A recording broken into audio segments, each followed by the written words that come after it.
Hey everybody, welcome back.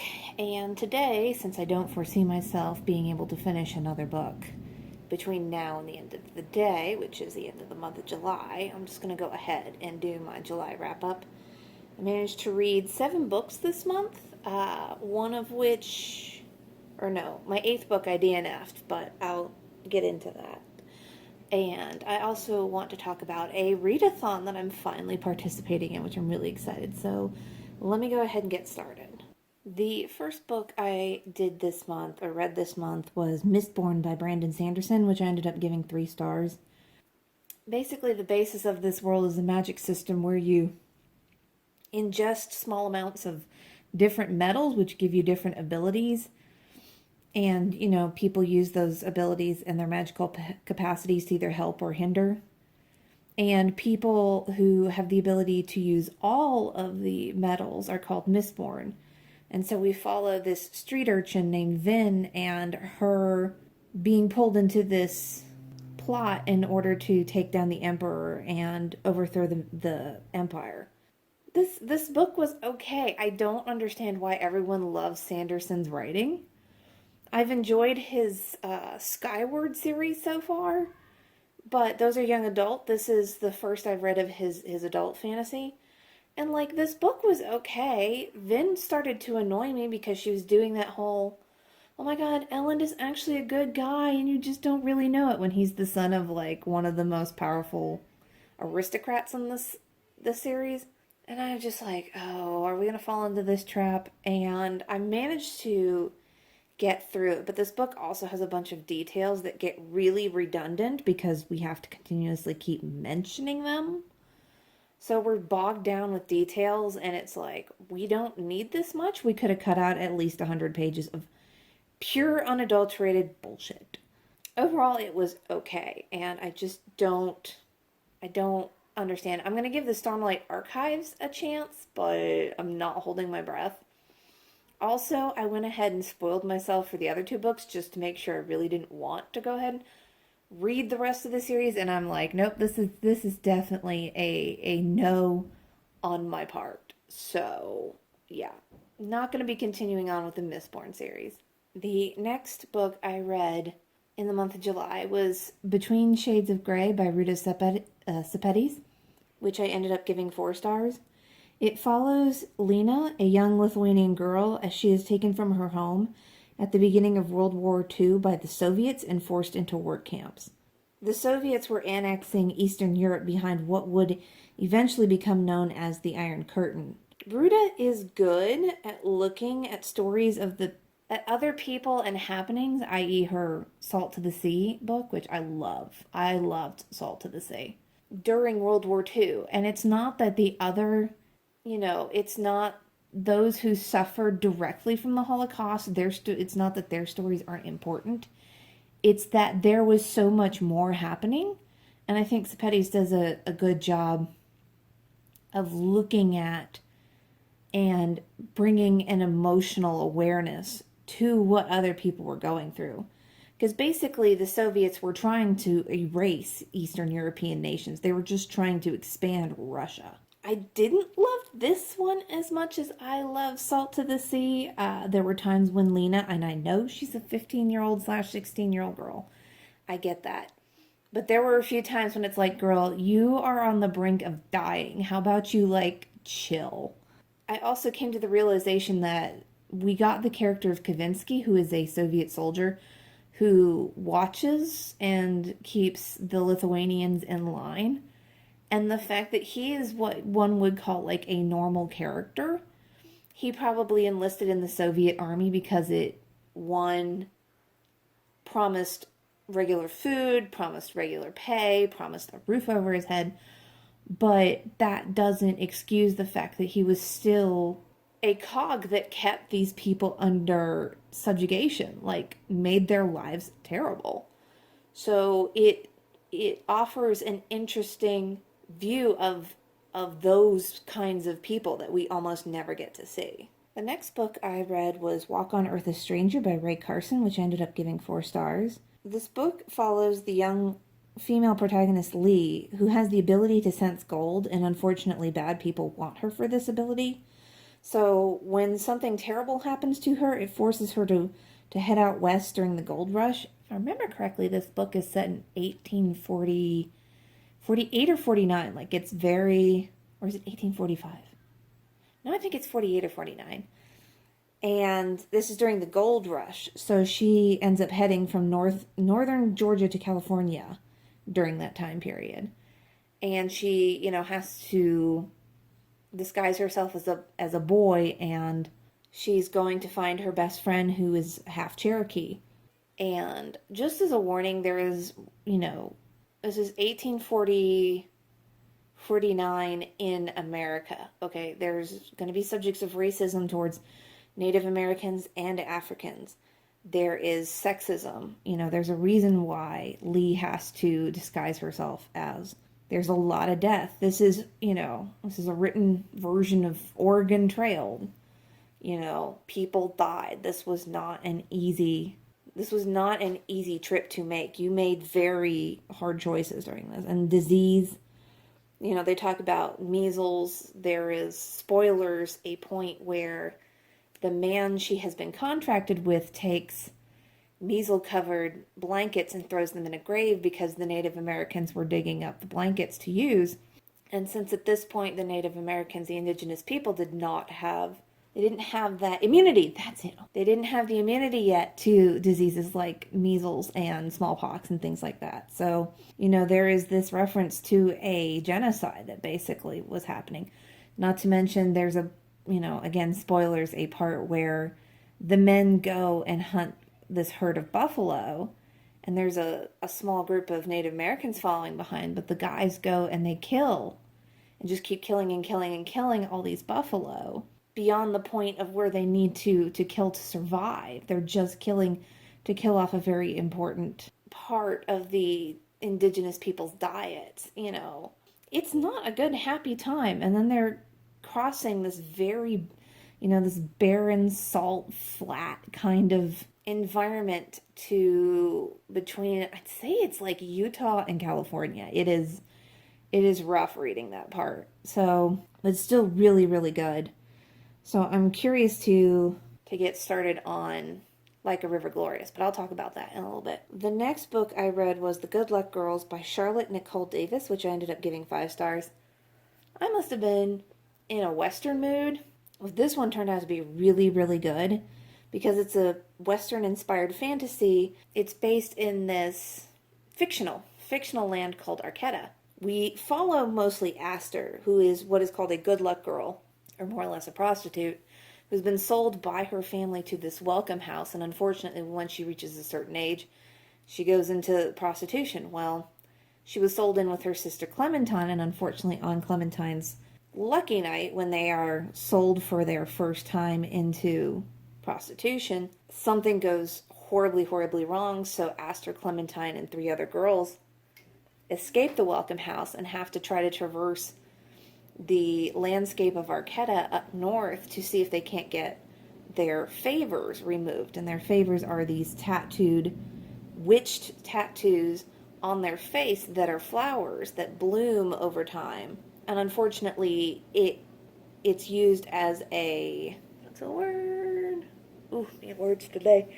It's used as a device to keep the girls in line because there are bodyguards called Raveners who will cause immense ungodly pain by twisting the power of the favors. Also, if the girls try to cover it up with makeup or like a cloth or something, the favor will actually start to burn white hot to the point where they just cannot stand it. And it takes hours before that pain truly completely fades. I really enjoyed this. I would warn, again, it's got implied rape because these girls are forced into prostitution and they don't want to do this. So, drug addiction, we do talk about that. Racism in the form of having shadows versus no shadows. Sexism, because you can't have a Western without good old-fashioned sexism. And death, because this is not this is a harsh time, man. Harsh shit going on. I guess I like this. I think it's different from our usual testosterone-fueled westerns that we're so used to. I recommend it. It also deals with there's some sapphic romance between two of the girls. Aster and one of the girls, Violet, both have to deal with PTSD, and Violet is also the one who has to try to wean herself off her drug addiction. But yeah, and Aster has to confront her hatred of the male sex because of, you know, the life she was forced into. She had been working as a good luck girl a year before her sister had her lucky night, so she'd already been trying to find ways to deal with the shit she'd been going through. I highly recommend it, and I'm curious to see where the story is going to go in the next book. The next story I read was House of Earth and Blood by Sarah J. Maas, which I gave 4 stars, and it's part of the Crescent City series. Basically, we've got the character of Bryce, who is half fae, half human. Of course, halflings are never treated right. And she's kind of a party girl, and she goes out one night and gets absolutely, completely, utterly fucked. She gets home, and her best friend, who is a werewolf, and her best friend's entire pack have been slaughtered. Absolutely fucking slaughtered. And because of this event, she sobers up. So, fast forward 2 years later, Bryce is pulled back into, or rather the case is reopened because another murder, much like the murder of her best friend, has occurred by the same demon that Bryce fought that first night. So she has to now work with a fallen angel named Hunt, who tried to take down the higher-ups, the archangels and things like that, because the system is unfair towards human, towards halfling. You know, it's set up so that only certain people can ever move up and around and ever get anywhere in life. And, of course, over time, they end up, like, falling in love with each other. But, oh no, shit hits the fan and, you know, the plot happens. I liked this book. I liked the story. You know, she set up an interesting magical system and an interesting hierarchy. You know, fae, what have you hierarchy, which will be interesting to follow. The thing I can't stand, and I know people have touched upon this, she has this tendency to make her main female protagonist like these uber powerful creatures, and I'm talking like godlike powers, and it's really fucking annoying because it's every single fucking book now, especially with Aelin. Just when you think Aelin couldn't, you know, in her Throne of Glass series couldn't get more powerful, she somehow managed to make her more powerful, and it's just like, oh, for fuck's sake. So I'm like, oh god, I was really hoping we weren't going to do this with Bryce, and of course Hunt's got some kind of mysterious background because he's the only fallen who can use... He's the only angel who has lightning powers. And I'm just like, of course he fucking is. It's not to say I didn't like this book. It was kind of funny at times. And, you know, again, she set up this interesting mythology for her system. But the other thing she does is she whips these micro plot twists out. And because she's done it so much now, it's not even like a plot twist. It's like, oh, look, it's another Sarah J. Maas. You know, micro twist. Congratulations, would you like a fucking cookie? Like, I've seen that before. I've seen that in ACOTAR. I've seen that in Throne of Glass, okay? You're not stretching yourself as a writer. For Christ's sake, do something different, okay? I'm tired of these overpowered characters, and then I'm tired of these haha gotcha moments, which are not gotchas because I saw it coming. So, you know, calm down. The next book I read was The Anatomist Wife by Anna Lee Huber, which I gave 4 stars, and it follows Lady Kira Darby, who happens to be at the scene of the murder of a gentlewoman while she's staying at her sister's home in Scotland, with the help of the self-proclaimed Recall Sebastian Gage, who also happens to be the son of a very high-ranking investigator or something. They try to figure out who killed the woman and why. Big trigger and big spoiler. We find out that this gentlewoman who was murdered was pregnant at the time and that her baby was cut from her womb and then buried. Okay, she was not terribly far along, but she was far along enough. It's not graphic, but it is a big part of the plot, and it does come up over the course of the book multiple times. So just be aware that that is a part of the plot. The reason I like this book was I got some Veronica Speedwell vibes, which, if you don't know, is one of my favorite fucking books of all time, or series.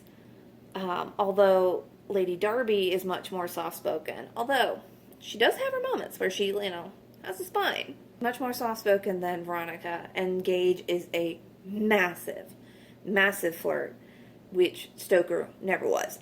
But the banter between these two is like, okay, I see you. I'm here for it. Plus the fact that Gage will actually take Darby's opinions most of the time. Like, this is the first book, so they're still, like, feeling each other out. And there's times when it's like, you should really listen to her, Gage. And he doesn't 100% because he's still, up on his male bullshit and what have you. But I'm just like, okay. Okay, I see this flirting. I feel you. Okay. Taking her opinion into consideration. So a big part of why Darby is as quiet as she is because, she is by her nature much more quiet, than other people, but she's also a widow. And she's the widow of a man who married her because she has beautiful painting abilities, especially portraits. And he was a doctor who was trying to write a book about human anatomy, and so he would take cadavers and dissect them, and he would have his wife, Darby, Lady Kiera, paint those.